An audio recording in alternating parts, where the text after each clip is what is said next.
Good morning all of you.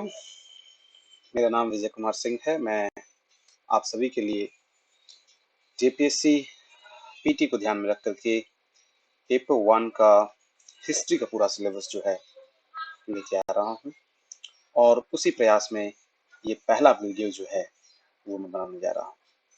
धीरे धीरे आपको काफ़ी सारे वीडियोस जो हैं आपको मिलेंगे और काफ़ी सीरीज में मिलेंगे, और पूरे history, geography, polity, economics and sustainable development, ये सारे टॉपिक्स मैं कंप्लीट कराऊंगा। साथ ही साथ कुछ और भी इम्पोर्टेंट टॉपिक्स हैं, जैसे ह्यूमन राइट्स, एनवायरमेंटल प्रोटेक्शन, है ना, अर्बनाइजेशन, स्पोर्ट्स, डिजास्टर मैनेजमेंट, है ना, ये सारे टॉपिक्स मैं आपको कंप्लीट करवाऊंगा।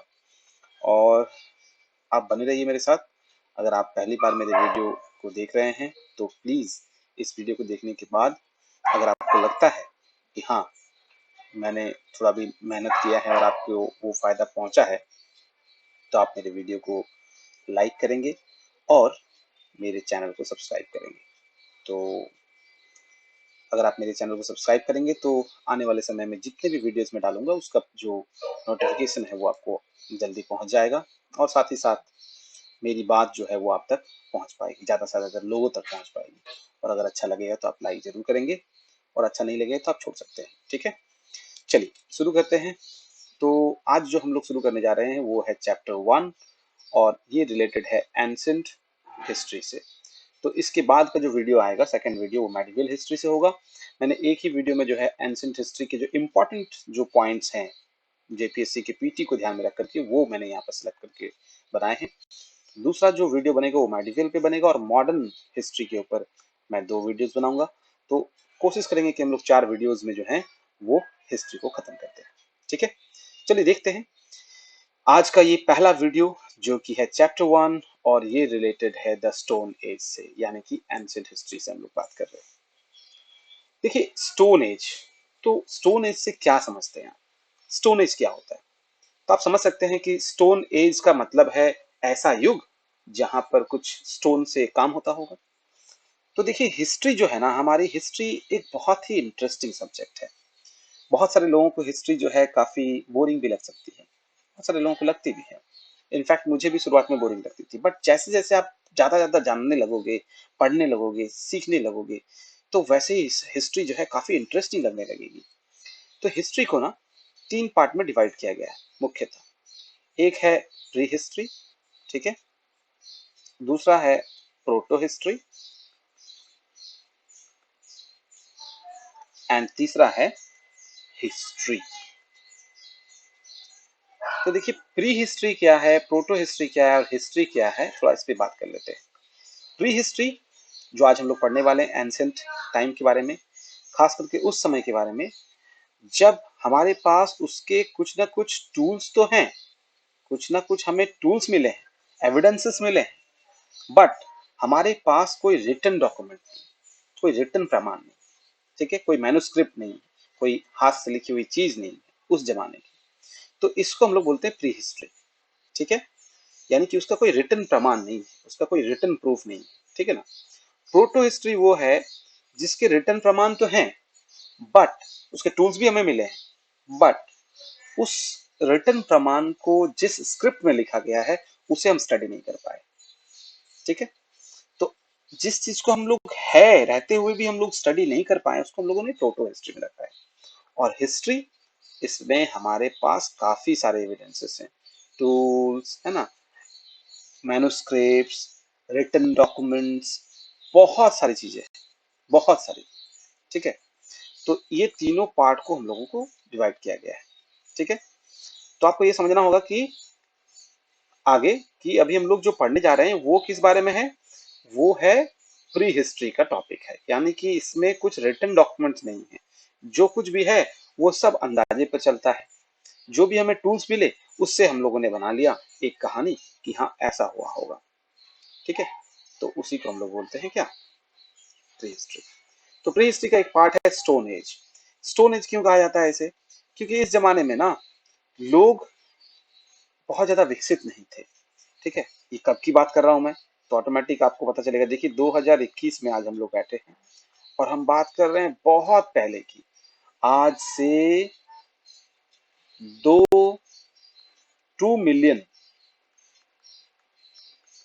2 मिलियन या कहें तो 2.5 मिलियन, ठीक है, ईयर्स एगो, हम उस समय की बात कर रहे हैं। 2 मिलियन से 2.5 मिलियन साल पहले की बात कर रहे हैं, ठीक है। उस समय की बात कर रहे हैं जब कुछ भी नहीं था, इंसान शायद इंसान बना भी नहीं था, शायद क्या बना भी नहीं था, ठीक है ना। इंसान धीरे धीरे कैसे डेवलप हुआ, उसका इवोल्यूशन कैसे हुआ, ये यहाँ पर पढ़ने जा रहे हैं। तो 2 से 2.5 मिलियन वर्ष पहले, यानी कि 20 से 25 लाख वर्ष पहले 20 से 25 लाख वर्ष पहले, 1 मिलियन मतलब 10 लाख, तो 20 से 25 लाख वर्ष पहले क्या रहा होगा? कुछ नहीं था। इंसान जो है वैसे ही मनमानुष की तरह होगा और चार पैर से चलता होगा। तो उसके पास जो कुछ भी था वो सिर्फ स्टोन ही था, ठीक है। पेड़ पौधे, जानवर, जानवर की तरह जीवन जीता था।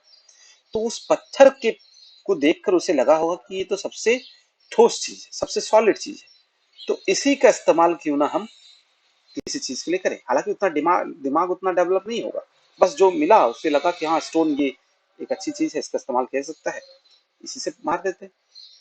और इसी से मारना शुरू किया होगा उन्होंने, जंगली जानवरों को मार के खाते होंगे। तो देखिए इसी को स्टोन एज बोला गया, जहां पर स्टोन के सारे टूल्स इस्तेमाल होते थे। The age when the prehistoric man जो मैंने आपको बताया began to use stones for utilitarian purpose, ठीक है। Utilitarian purpose is termed as the stone age। थोड़ा सा उच्चारण गड़बड़ हो गया। तो यूटिलिटेरियन पर्पस क्या होता है? यूटिलिटी वाला पर्पस, ठीक है ना। जब आप इंसान जो है अपनी यूटिलिटी के लिए, यानी कि अपने उपयोग के लिए, अपने पर्पस को पूरा करने के लिए जब वो स्टोन का इस्तेमाल करता था, वैसे युग को हम लोगों ने स्टोन एज कहा है। The stone is divided into 3 broad division. Stone age को 3 ब्रॉड डिवीजन में डिवाइड किया गया है, जैसे कि मैंने बताया प्री हिस्ट्री को। तो 3 ब्रॉड डिवीजन क्या क्या है? Palaeolithic, Mesolithic and Neolithic. Palaeolithic मतलब क्या होता है? तो पैलियो मीन्स ओल्ड, आपको याद रखना है, ठीक है स्टूडेंट्स। और लिथिक मीन्स स्टोन, ठीक है। मतलब ये हम लोगों ने जितना भी एज है उसको 3 पार्ट में डिवाइड किया है। Palaeo means old and lithic means stone. तो ओल्ड स्टोन एज की बात कर रहे हैं हम, ठीक है, ओल्ड स्टोन एज की। तो पहला जो पार्ट है वो ओल्ड स्टोन है। दूसरा जो पार्ट है वो क्या है? मेसो मीन्स मिडल, ठीक है ना। तो मिडल, और लिथिक मैंने आपको बताया स्टोन, ठीक है, स्टोन, मिडिल स्टोन एज। तो ये हो गया एक part. Neo means new and lithic means stone. तो न्यूलिथिक आ गया, यानी कि न्यू स्टोन एज आ गया। तो पहला पार्ट है ओल्ड स्टोन एज, दूसरा है मिडिल स्टोन एज और तीसरा है न्यू स्टोन एज। तो हम इन तीनों के पार्ट के बारे में बारी बारी से पढ़ेंगे। अभी मैंने यहाँ पर कोई टाइम पीरियड नहीं लिखा है, देखिए पैलियोलिथिक कब था, ठीक है, मेसोलिथिक कब था, नियोलिथिक कब था, इसके बारे में मैंने कोई यहाँ पर टाइम नहीं लिखा है। इसको जब हम लोग डिटेल्स में पढ़ेंगे तो हम लोग पढ़ेंगे। बस पहले एक आउटलुक जान लीजिए क्या था। पैलियोलिथिक एज जो है इसको फिर 3 पार्ट में डिवाइड किया गया था। पैलियोलिथिक एज को भी फिर 3 पार्ट में डिवाइड किया था, जैसे आप देख पा रहे हैं यहाँ पर, ठीक है।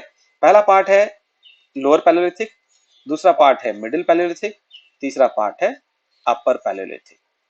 तो ये 3 पार्ट में पैलियोलिथिक एज को डिवाइड किया गया था। तो इसको भी हम लोग डिटेल्स में पढ़ेंगे, फिर हम लोग इसको पढ़ेंगे, ठीक है। चलिए, तो जैसा कि हम लोग बोल रहे थे कि पैलियोलिथिक एज, इस समय इंसान कैसा रहा होगा? हंटर्स, यानी कि शिकारी था, शिकार करने वाला। और फूड गैदरर्स था। फूड गैदरर्स मतलब खाना संग्रह करने वाला, कहीं से भी कुछ भी मिल जाए उसको इकट्ठा कर लो, ठीक है। और ये 9000 बीसी तक चला। तो देखिए अब बीसी एसी ये सब क्या होता है? बीसी जो लिखा हुआ है ये क्या होता है, इसको समझ लेते हैं। देखिए इंग्लिश कैलेंडर के अनुसार ये जो मैं दिखा रहा हूँ ये समझिए, ये एक पॉइंट है जिसको हम लोग जीरो कह सकते हैं या जीरो बीसी कह सकते हैं, जो आधार है। और यहाँ पर जन्म हुआ था जीसस क्राइस्ट का, ठीक है, क्रिश्चियन के गॉड जीसस क्राइस्ट का यहाँ जन्म हुआ था जीरो बीसी में। अभी इसके बाद जितनी भी घटनाएं हुई उसको हम लोगों ने एडी से डिनोट करना शुरू कर दिया। आज हम लोग जो है इस पोजीशन पे पहुंचे हैं 2021 पे। तो ये क्या है? AD, 2021 AD. ठीक है। एडी का मतलब क्या होता है? एडी का मतलब होता है एनो डोमिनो या डोमिनी। इसका मतलब होता है आफ्टर बर्थ। एनो का मतलब आफ्टर एंड डोमिनी का मतलब बर्थ। तो after birth of whom? Jesus Christ. यानी कि 2021 साल हो गए हैं जीसस क्राइस्ट के जन्म लिए हुए इस धरती पर। जीसस क्राइस्ट के जन्म लिए हुए 2021 साल हो गए। ठीक है। इधर अगर हम लोग जाएंगे तो इसको हम लोगों ने बेस माना है, क्योंकि यही साल जो है हमें बताएगा कि कब क्या हुआ। ठीक है। हिस्टोरियन ने बहुत अच्छी तरीके से इसको सजाया है। अब इससे पहले कुछ भी हुआ उसको हम लोगों ने बीसी कहा। बीसी मतलब बिफोर क्राइस्ट, यानी कि जीसस क्राइस्ट के जन्म से पहले। मान लीजिए यहाँ पर ये 9000 हम लोग बीसी बोल रहे हैं, तो 9000 साल पहले, जीसस क्राइस्ट के जन्म से 9000 साल पहले। तो अगर आप प्रेजेंट से तुलना करेंगे तो इसमें और 2000 और जोड़ दीजिए, यानी कि जो 9000 बीसी बोला जा रहा है, तो ये आज से हमारा 11000 साल पहले की बात है, क्योंकि 2000 तो और जुड़ गया है। तो ये समझना है बात को। अगर कोई 9000 बीसी बोल रहे हैं तो 2000 हमारा ऑलरेडी आ चुके हैं जीसस क्राइस्ट के जन्म के बाद, और फिर 9000 पहले जीसस क्राइस्ट के जन्म से पहले। तो कोई भी घटना जो हम लोग बात करेंगे, अगर 9000 बीसी हम लोग बात कर रहे हैं, तो समझ लीजिए कि ये आज से 11000 साल पहले की घटना बात हो रही है। ठीक है। तो इस तरह से समय को डिवाइड किया गया। ये हो गया बीसी। बीसी मतलब before before Christ, before Jesus Christ arrival, and AD मतलब after birth of Jesus Christ. ये एक तरीका हो गया कैलेंडर को समझने का। कुछ हिस्टोरियन जो हैं इसको अलग तरीके से डिफाइन करते हैं। कैसे डिफाइन करते हैं थोड़ा वो भी समझ लेते हैं। ठीक है। कुछ लोगों का कहना है कि नहीं भाई, जीसस क्राइस्ट को हम लोग एक रिलीजियस चीज को हम लोग क्यों माने? अगर कोई क्रिश्चियन नहीं है तो क्यों हम उसे माने कि हाँ उन्हीं के साल से डेट हुआ होगा? तो इसको क्या करते हैं कि हम लोग बी सी ई कर देते हैं। यहाँ वाली जो चीज है उसको बी सी ई कर देते हैं, और यहाँ जो है उसको सी ई कर देते हैं। सी ई का मतलब हो गया कॉमन एरा। ठीक है। कॉमन एरा मतलब सामान्य एरा। और बी सी का मतलब हो गया बिफोर कॉमन एरा। बस यही समझना है। तो दो तरह से कैलेंडर डिवाइड किया गया, एक तो बीसी और एडी, और एक सीई और बीसी, बिफोर कॉमन एरा और कॉमन एरा। ठीक है। तो ये भी एक तरीके का टाइम लाइन है जो हम लोग डिसाइड करते हैं किसी हिस्ट्री को पढ़ने के लिए। ठीक है। इस तरीके से डिवाइड किया टाइम। चलिए, तो अब हम लोग बात कर रहे हैं कि पैलोलिथिक एज में, यानी कि ओल्ड स्टोन एज में इंसान कैसा था। इंसान तो अभी तक ओरिजिनल इंसान जो आज हम लोग जिस तरह से हम लोग लोगों को देख रहे हैं, इंसान को देख रहे हैं, वैसा इंसान नहीं था। तो इंसान जो है वो बिल्कुल जानवर की तरह था, चार पैर में चलने वाला होगा। ठीक है। बनमानुष की तरह था। ठीक है। तो उस समय इंसान जो है वो हंटर्स था और फूड गैदरर्स था। और ये मैंने आपको बताया था शुरू में ही कि 2 मिलियन से 2.5 मिलियन ईयर्स एगो से लेकर यहां से शुरू हुआ था स्टोन एज। ठीक है ना। यहां से लेकर देखिए अप टू 9000 बीसी तक जो है, इस समय तक पैलोलिथिक एज चला था, और इसमें इंसान हंटर्स और फूड गैदरर्स था। अब थोड़ा सा टेक्निकल बात कर लेते हैं जो आपके एग्जाम के पॉइंट ऑफ व्यू से इंपॉर्टेंट है। इसको आप नोट डाउन करेंगे, और जरूरत पड़े तो इससे आप नोट्स भी बना लेंगे, क्योंकि देखिए वीडियो देखने के बाद इंसान भूल जाता है, लेकिन बहुत सारी बातें होती है जो अगर आप नोट बना लेंगे तो आपके दिमाग में आ जाएगी। उसको एक बार आप जस्ट रिपीट करेंगे तो हो जाएगा। या फिर दूसरा ऑप्शन है कि आप इस वीडियो को फास्ट फॉरवर्ड तरीके से 1.5 या 2 के स्पीड में एक बार फिर से देख सकते हैं। ठीक है। तो भी तरीका है। अब देखते हैं, the term palaeolithic was coined by archaeologist John Lubbock. तो ये क्वेश्चंस आ सकता है कि किसने सबसे पहली बार पैलेलिथिक टर्म को कॉइन किया था, यानी कि नामकरण किया था। तो इन आर्कियोलॉजिस्ट का नाम था जॉन ल्यूबॉक। ठीक है। कब किया था? 1865 में। This is important in exam point of view and refers to a prehistoric era distinguished by the development of the first stone tools made of quartzite। और उन्होंने इसको कहा था पैलेलिथिक एज, किसको रेफर किया था? एक प्री हिस्टोरिक का समय, जिस समय इंसान का इवोल्यूशन हो रहा था, डेवलपमेंट हो रहा था, और पहला स्टोन टूल्स जो है इंसान बनाना सीखा था। और वो किस तरीके के स्टोन का बना था? क्वार्टजाइट। इस वर्ड को भी याद रखेंगे, ये भी क्वेश्चन आ सकता है कि व्हाट इज या which kind of stone man use first, ठीक है, तो the answer will be quartzite. तो quartzite kind of stone was used first by the man. Okay, hence palaeolithic age को हम लोग क्वार्टजाइट मैन भी बोलते हैं। पैलेलिथिक एज के मैन को, इस जमाने के लोगों को क्वार्टजाइट मैन भी कहा जाता है, ठीक है, क्योंकि क्वार्टजाइट पत्थर का इस्तेमाल पहले किया गया था। समझ में आ गया? Traditionally the palaeolithic age is divided into 3 period. तो ट्रेडिशनली अगर कहा जाए तो पैलेलिथिक एज को 3 पीरियड में डिवाइड किया गया है। एक लोअर पैलेलिथिक, एक मिडिल पैलेलिथिक और एक अपर पैलेलिथिक।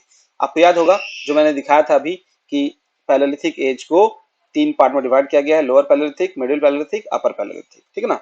तो वही बताया जा रहा है यहाँ पर। On the basis of nature of stone tools made by human beings as well as due to the changes in the climate। किस बेसिस पे किया गया है? तो ये बेसिस यहाँ है। आप देखिए ये सारे जो है ना, ये सारे पैलेलिथिक एज के टूल्स हैं। लोअर पैलेलिथिक एज को अगर आप ध्यान से देखेंगे तो यहाँ पर जो टूल्स हैं वो थोड़े से ब्रंट है, मतलब कि थोड़े से शार्प नहीं है, ठीक है ना, और बहुत ज्यादा अच्छा शेप नहीं है शिकार करने के लिए। देख रहे हैं काफी रफ है। तो ये जो है इस तरह के टूल्स यूज होते थे लोअर पैलेलिथिक एज में, एकदम स्टार्टिंग में। लेकिन जैसे जैसे इंसान थोड़ा सा डेवलप हुआ होगा, थोड़ा उसका दिमाग विकसित हुआ होगा, तो मिडिल पैलेलिथिक एज तक पहुंचा होगा, तो थोड़ा देखिए शेप चेंज हो गया। क्यों? अपनी सुविधा अनुसार, जिसमें वो थोड़ा सा बेहतर उसका इस्तेमाल कर सके, उसको थोड़ा सा उसने पत्थर से ही मार के नुकीला किया होगा। याद रखा जाए उस समय में कोई मेटल अभी तक नहीं आया था, मेटल का आविष्कार हुआ ही नहीं था। तो इस पत्थर को जो बनाने का तरीका है, इसको भी जो है देखिए किस तरीके से तोड़ के इस तरह से बनाया गया है स्टोन को, और ये स्टोन से ही साइड में स्टोन से मार मार के तोड़ के बनाया गया है, ठीक है। उसके जो फ्लैक्स हैं, उसके जो छिलके हैं, उसको अलग किया गया है तोड़ तोड़ के पत्थर से ही, ठीक है। काफी मेहनत वाला काम है, और थोड़ा सा बहुत जो है शार्प बनाने की कोशिश की गई है, ताकि इसी को पकड़ के जो है वो वार कर सके जानवरों पर, या किसी का चमड़ा काटना है या किसी को मारना है तो इसी से मार सके। देखिए थोड़ा सा अलग शेप आया, इससे थोड़ा सा छोटा हुआ, ठीक है। यहाँ पर तो छोटा नहीं दिख रहा, बट लोअर पैलेलिथिक एज से मिडिल पैलेलिथिक एज में जो स्टोन्स थे वो थोड़े से छोटे हुए, ठीक है। नेक्स्ट जो है देखिए आप कितना डेवलपमेंट हुआ, दिमाग जैसे जैसे डेवलप हो रहा है वैसे वैसे चीजें डेवलप हो रही है। अब टूल्स देखिए किस तरीके से शार्प होने लगी, लंबी होने लगी। अब जेवलिन भी आ गया, भाला टाइप का चीज का इस्तेमाल वो लोग करने लगे। इस तरह के निडल बनाने लगे वो लोग बोन से, मतलब हड्डियों से, जिसका सिलाई का लिए इस्तेमाल करते थे, चमड़े की सिलाई या किसी भी चीज की सिलाई। इस तरह से देखिए, तो ये सब कुछ टूल्स हैं जिसका इस्तेमाल जो है उसके आधार पे ही, टूल्स के वेरिएशन के आधार पे, ठीक है, हम लोगों ने पीरियड को डिवाइड किया है। पैलेलिथिक एज में ही देखिए अलग अलग वेराइटीज ऑफ टूल्स हैं, तो इसीलिए इसको हम लोगों ने 1, 2 और 3 कैटेगरी में डिवाइड कर दिया।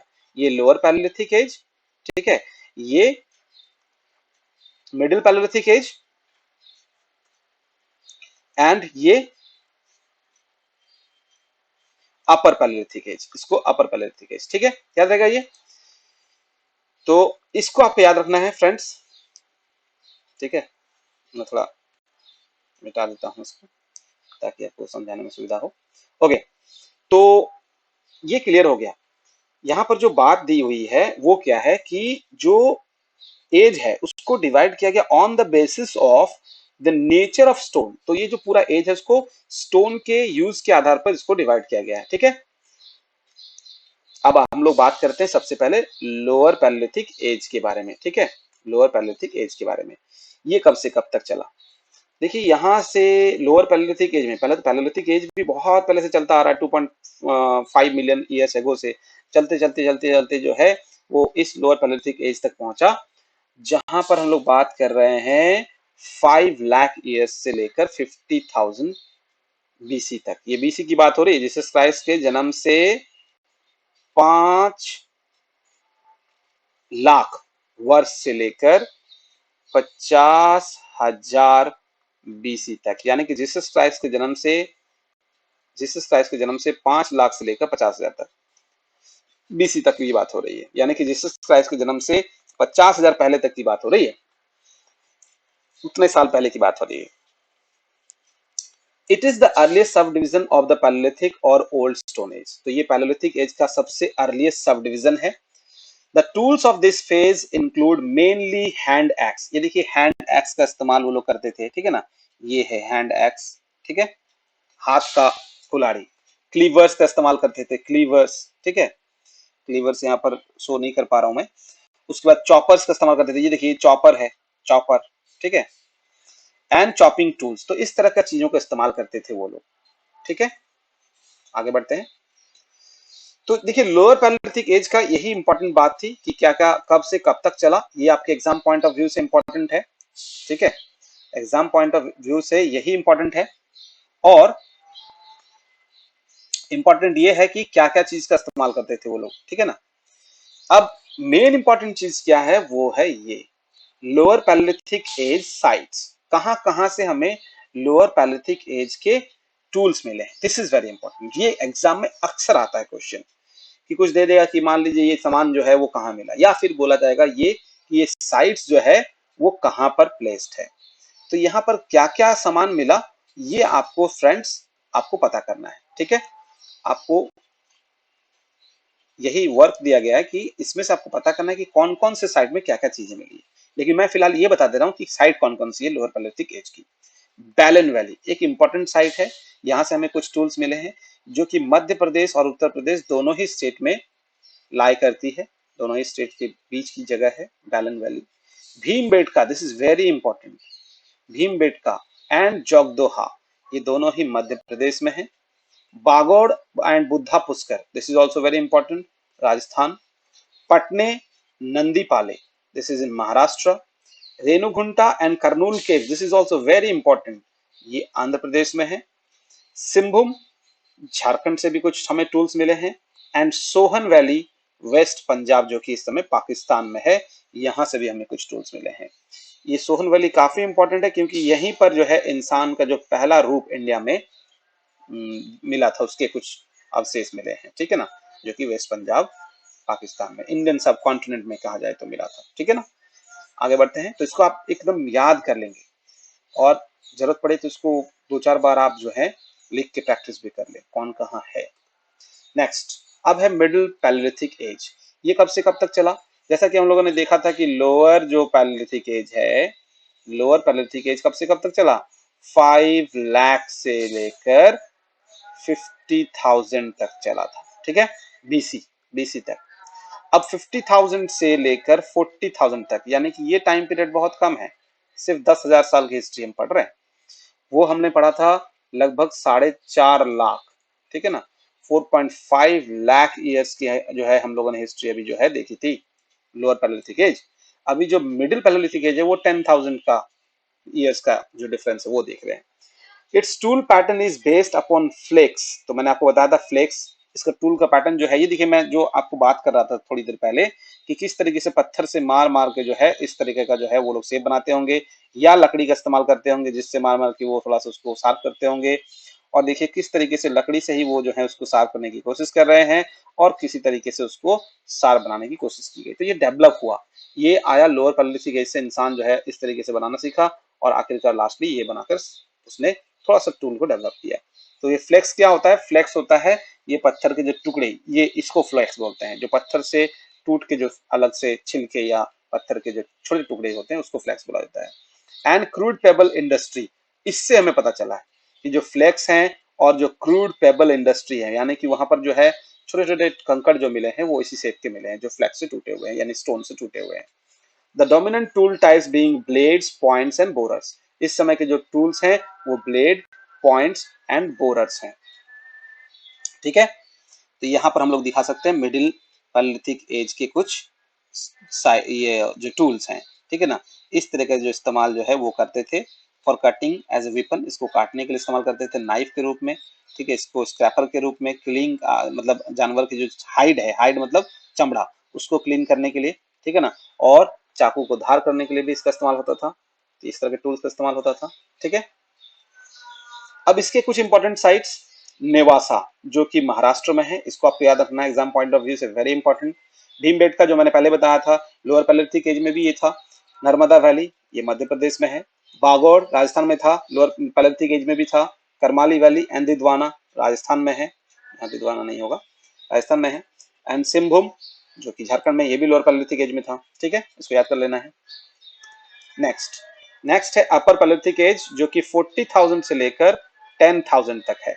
यानी कि इसका जो हम लोग साल पढ़ेंगे वो 30,000 का पीरियड पढ़ेंगे। ठीक है, 30,000 का जो पीरियड है वही इसका पीरियड है, यानी कि अपर पैलेलिथिक एज का। It is characterized by buryings, scrappers, flint industry and appearance of modern man। तो देखिए इंसान, ये काफी इंपॉर्टेंट है। अपर पैलेलिथिक एज सारा कुछ यहीं पर डेवलप हुआ।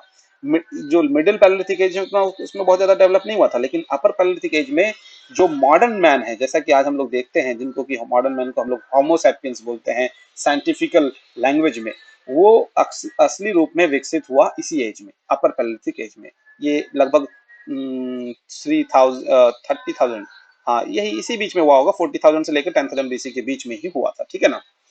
Animals remain found in the बैलन वैली इन मिर्जापुर। तो एनिमल्स जो रिमेन्स हैं वो हमें बैलन वैली में मिला है। बैलन वैली जो है मिर्जापुर डिस्ट्रिक्ट में है, जो कि उत्तर प्रदेश में है। ठीक है ना। और वहां से हमें जो है गोट, सेब और कैटल्स का जो है कुछ अवशेष मिला है। ठीक है, वो देखिए मैं टूल्स को फिर से मैंने यहाँ पर दिखा दिया है, शो कर दिया है किस तरह के टूल्स मिलते थे, तो ये आपको समझना है। ठीक है, आगे बढ़ते हैं। ये है कुछ अपर पैलेलिथिक एज की साइट्स, इसको बिल्कुल आपको याद कर लेना है, अगर जरूरत पड़े तो कॉपी में नोट डाउन भी कर लीजिएगा।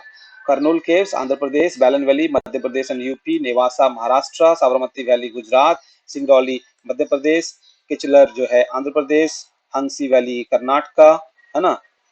अत्री अतिरी Attirampakkam Attirampakkam Tamil Nadu, Attirampakkam, Pahalgam Kashmir, Hathnora Narmada valley और मध्य प्रदेश में, भीमबेटका आदमगढ़, ये तो आपको पता ही होगा, ये भी मध्य प्रदेश में है।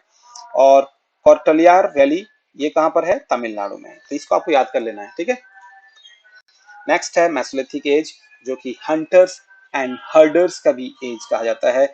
इस जमाने में भी हम लोग हंटर्स तो जरूर थे, जैसा कि पैलेलिथिक एज में थे, यहाँ पर थोड़ा हम लोग हर्डर्स भी बन गए थे। तो हर्डर्स क्या होता है, जो गाय भैंस भेड़ बकरी को चरवाहा जो होता है ना, वो हमारी प्रवृत्ति आ गई थी। ठीक है ना, चलिए देखते हैं अब ये कब से कब पीरियड तक चला।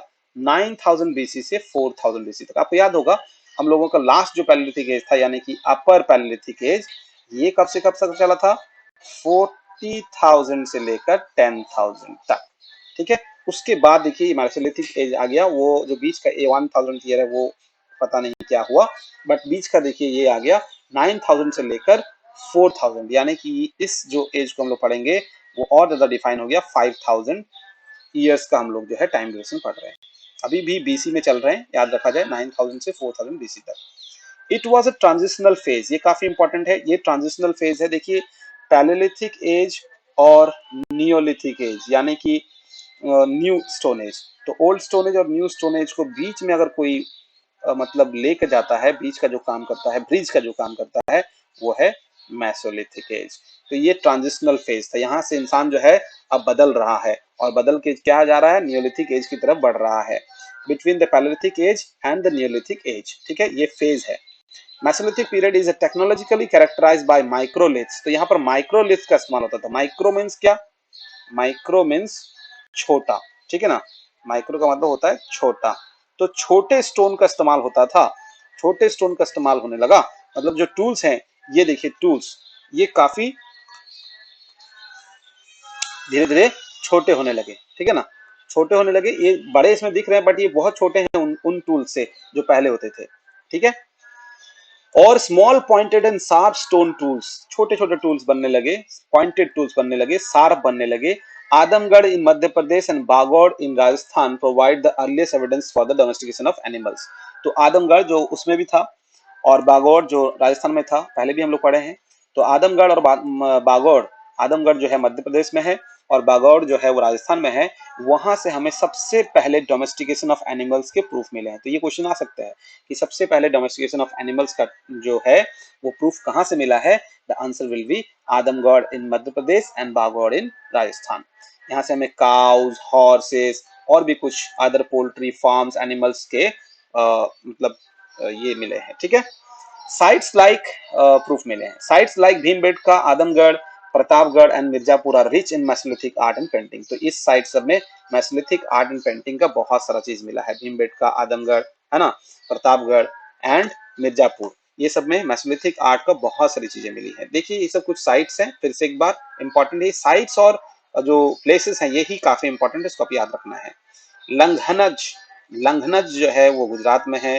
तिलवारा और बागौर जो है राजस्थान में है। पटने और हथखंबा जो है महाराष्ट्र। दमदमा, चौपानी मांडो या चौपानी मांडो जो बोल सकते हैं, उत्तर प्रदेश में है। पचमढ़ी, भीमबेटका, आदमगढ़ मध्य प्रदेश।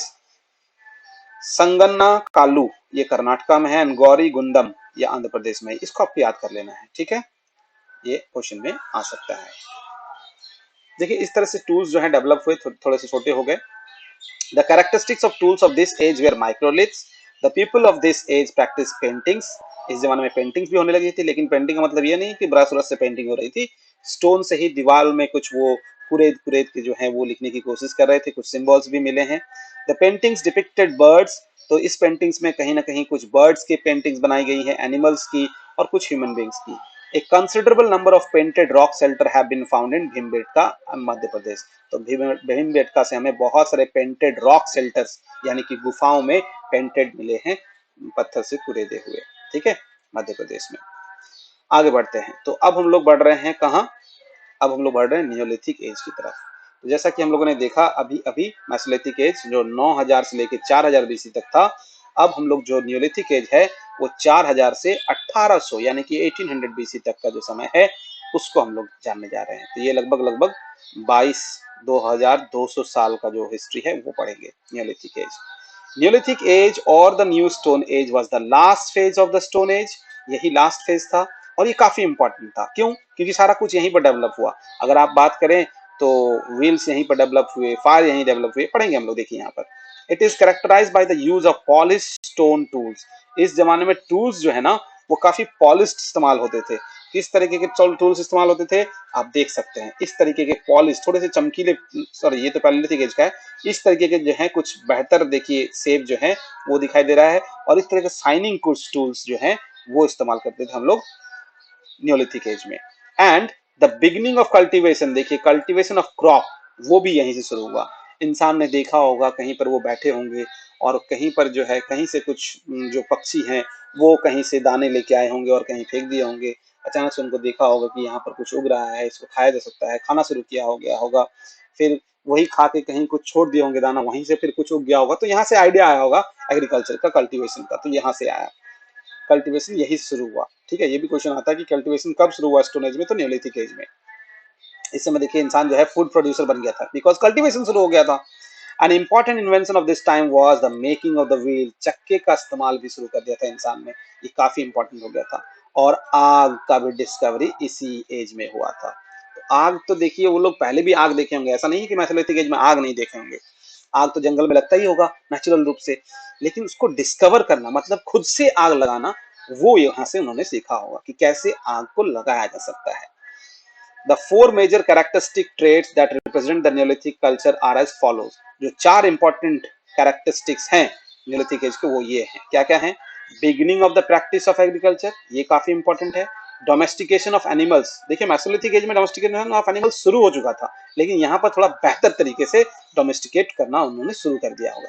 पहले वो लोग साथ में जानवर लेके घूमते होंगे, बट अब उन्होंने जानवर रख करके उसका इस्तेमाल, उसका दोहन, जैसे दूध का इस्तेमाल है ना, उसके मांस का इस्तेमाल, तो वो सब करना शुरू कर दिया था। तो इससे बेहतर डोमेस्टिकेशन का पता चलता है। Use of polish stone tool, जैसा कि मैंने अभी आपको दिखाया था। और मैन्युफैक्चर ऑफ पॉटरी, यानी कि बर्तन, मिट्टी के जो हंडी हैं, ठीक है ना, मिट्टी के जो हंडी हैं इस तरह के, ठीक है, वो इस तरह का जो है शेप का वो लोग बनाने सीख गए होंगे।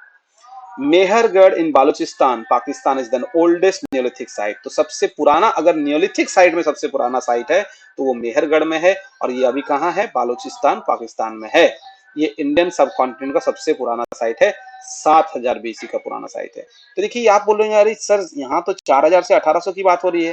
देखिए ये कोई मतलब पिन पॉइंट नहीं है कि हाँ बस बिल्कुल 4000 साल में ही जो है नियोलिथिक एज आ गया होगा। देखिए जो ट्रांजिशन है ना, जो इवोल्यूशन है, वो स्लो प्रोसेस है, एक कंटिन्यूस प्रोसेस। ऐसा तो नहीं है कि आज मान लीजिए 2020-21 चल रहा है और आज मान लीजिए अप्रैल का महीना चल रहा है और आज 20 अप्रैल है। अब मई के महीने से जो है हम लोग चेंज हो जाएंगे, नहीं अब हम लोग जो है एक नया तरीके का लाइफ जिएंगे, हम लोग एकदम सब कुछ बदल जाएगा, है ना, हम लोग कुछ नया एकदम करने लगेंगे। ऐसा तो नहीं होता है, वो धीरे धीरे जो है ट्रांजिशन होता है, ठीक है ना, इंसान धीरे धीरे इवोल्यूशन आता है तो धीरे धीरे चेंज आता है। इसलिए 7,000 साल पुराना जरूर वो है, बट इवोल्यूशन अगर देखा जाए, नियोलिथिक एज का टाइम पीरियड देखा जाए, ज्यादातर जो हमें टूल्स मिले हैं वो हमें बताते हैं कि 4,800 के आसपास के, 1800 बीसी के आसपास के टूल्स हैं, ठीक है। यहाँ पर देखिए नोट देकर इंपॉर्टेंट बात बताई गई, कश्मीर एक ऐसा साइट है जहां पर only site where microlith is completely absent. बहुत सारे जगह पर साइट मिले, लेकिन कश्मीर में पता नहीं क्यों माइक्रोलिथ हमें नहीं मिला है, छोटे छोटे स्टोन टूल्स नहीं मिले हैं। Chirand and Kashmir only site which has yielded considerable bone implement. Chirand और कश्मीर, ये कश्मीर में ही है, चिरंड जो है वो बिहार में है, ठीक है ना, चिरंड जो है वो बिहार में है। तो चिरंड और कश्मीर ये एकमात्र दो साइट्स हैं जहां पर हमें बोन इंप्लीमेंट्स मिले हैं, यानी कि बोन के जो टूल्स हैं वो मिले हैं। बुर्जा होम वेरी इंपॉर्टेंट, बुर्जा होम में सबसे पहले हमें डोमेस्टिक डॉग का जो है एविडेंस मिला है, और वो भी कैसे, अपने मालिक के साथ उसको दफनाया हुआ मिला है उसके मतलब कब्र में। तो ये बुर्जा होम इंपॉर्टेंट इसलिए है। तो आपको दे सकता है क्वेश्चन की where we have found the domestic dogs buried with the masters which is the site among the following. तो इस तरह से 4 ऑप्शन दे देगा, तो आपको पता करना है बुर्जा होम। फिर है इलाहाबाद डिस्ट्रिक्ट से हमें क्या मिला है, cultivation of rice in the 6th millennium BC. तो 600 साल, 6th मिलेनियम, 6th मिलेनियम मतलब जो 6th मिलेनियम में जो है ना, उस समय जो है हमें कल्टीवेशन ऑफ राइस बीसी में, ठीक है, 6th मिलेनियम बीसी में हमें कल्टीवेशन ऑफ राइस जो है वो मिला है। नेक्स्ट आगे बढ़ते हैं स्टूडेंट्स। अब ये देखिए नियोलिथिक एज की जो जो साइट्स हैं ये काफी इंपॉर्टेंट है, इसको आपको याद करना है, बिल्कुल याद करना है। देखिए बुर्जा होम, गुस्क्रल, ये कहाँ है, कश्मीर में है। तो अभी हम लोग बुर्जा होम की बात कर रहे थे, ठीक है ना। तो बुर्जा होम में क्या इंपॉर्टेंट था, खासियत था, बता सकते हैं आप। देखिए फिर बुर्जा होम में डोमेस्टिक डॉग्स जो हैं वो उनके मालिक के साथ मिले हैं, ठीक है, दफनाए हुए।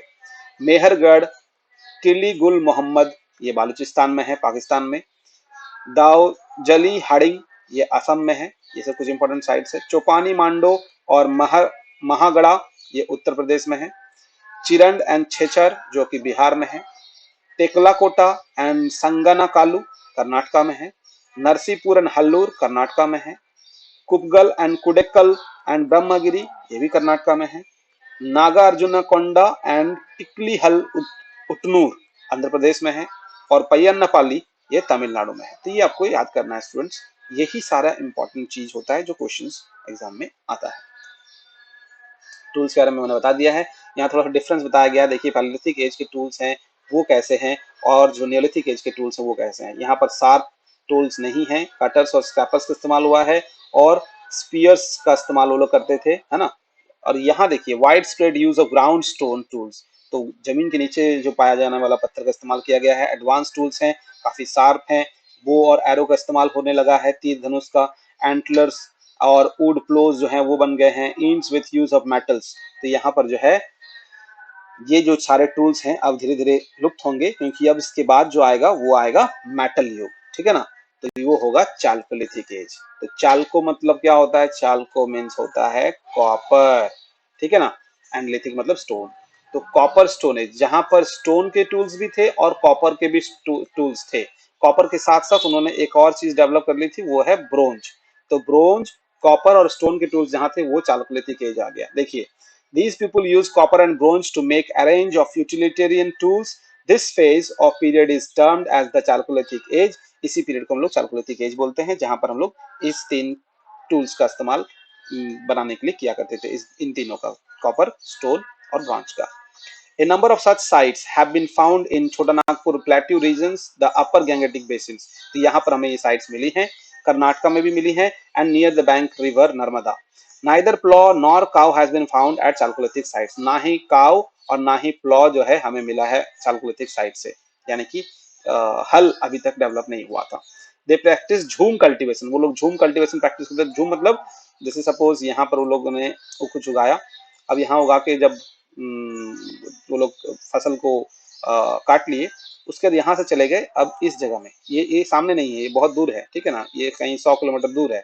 अब यहाँ चले गए और यहाँ फिर उगाने लगे। तो इस तरह से जो है शिफ्टिंग एग्रीकल्चर जिसको हम लोग बोल सकते हैं, उसी को झूम कल्टीवेशन बोलते हैं, यहाँ वहाँ घूम घूम के खेती करना। चाल्कोलिथिक एज की साइट्स जो है वो काफी इंपॉर्टेंट है, 2 बार साइट देखा गया। तो साइट्स में देखिए अहर या बनास ये राजस्थान में है, कायथा मायवा ईरान मध्य प्रदेश में है, और नेवासा दमबाड और ननयांग ये महाराष्ट्र में है। देखिए इस तरह का जो है ये देखिए कॉपर का इस्तेमाल किया गया है किसी तरह का इक्विपमेंट बनाने के लिए। इसमें डंडा लगाकर जो है वो लोग इसको जो है भाला के रूप में इस्तेमाल करते होंगे। यहाँ पर देखिए कुछ लग रहा है कि किसी चीज से बांधा गया है, ठीक है ना। ये एकदम जो फोटो है वो लिया गया है आर्कियोलॉजिकल साइट से ही, ऑफिशियल साइट से। तो ये बिल्कुल ओरिजिनल फोटो है उस चीज की, ठीक है। तो यही है आज। आगे जो है हम लोग चैप्टर 2 में इंडस वैली सिविलाइजेशन पढ़ेंगे, यानी कि नेक्स्ट वीडियो में। और उसको भी हम लोग जो है कवर करने की कोशिश करेंगे। ये एंशिएंट हिस्ट्री में ही है, तो इसको हम लोग बाद में करेंगे। आज जो है हम लोग स्टोन एज तक ही सीमित रखते हैं। तो मैं उम्मीद करता हूँ कि आपको बहुत सारी चीज़ें मैंने हम लोगों ने बताई, और ये आपको समझ में आया होगा। कुछ इंपॉर्टेंट पॉइंट्स भी यहाँ पर लिखे हुए हैं जिसको कि आपको नोट डाउन करना है और आपको याद करना है। मैं उम्मीद करता हूँ कि आप इसको फोकस करेंगे और इससे आपको लाभ जरूर पहुंचा होगा। अगर थोड़ा सा भी आपको मेरा मेहनत जो है वो अच्छा लगा तो प्लीज मेरे वीडियो को लाइक करेंगे और मेरे चैनल को सब्सक्राइब करेंगे, ठीक है। और ऐसे ही कई वीडियोस मैं लाने वाला हूँ, बहुत सारे वीडियोस जो हैं वो सारे की जो स्लाइड्स हैं वो बनकर तैयार हैं, बस उसे रिकॉर्ड करना है और फिर आपके सामने प्रेजेंट करना है। मैं उम्मीद करता हूँ कि आपको अच्छा लगा होगा। जैसा भी लगा हो कमेंट बॉक्स में मुझे लिख के बताएं, इसमें और क्या इम्प्रूवमेंट किया जा सकता है या कुछ और आप देखना चाहते हैं तो मैं उसे जरूर करने की कोशिश करूंगा। और अगले वीडियो जो है बहुत ही जल्द आएगा और डेली बेसिस पे वीडियो आएंगे, ठीक है। तो आप मेरे चैनल को सब्सक्राइब कर लें और वीडियोस देखते रहें। शायद मुझे लगता है कि कुछ ना कुछ हेल्प जरूर पहुंचा होगा। अगर पहुंचा है तो आप लाइक जरूर करेंगे, ठीक है। तो थैंक यू वेरी मच, फिर मिलते हैं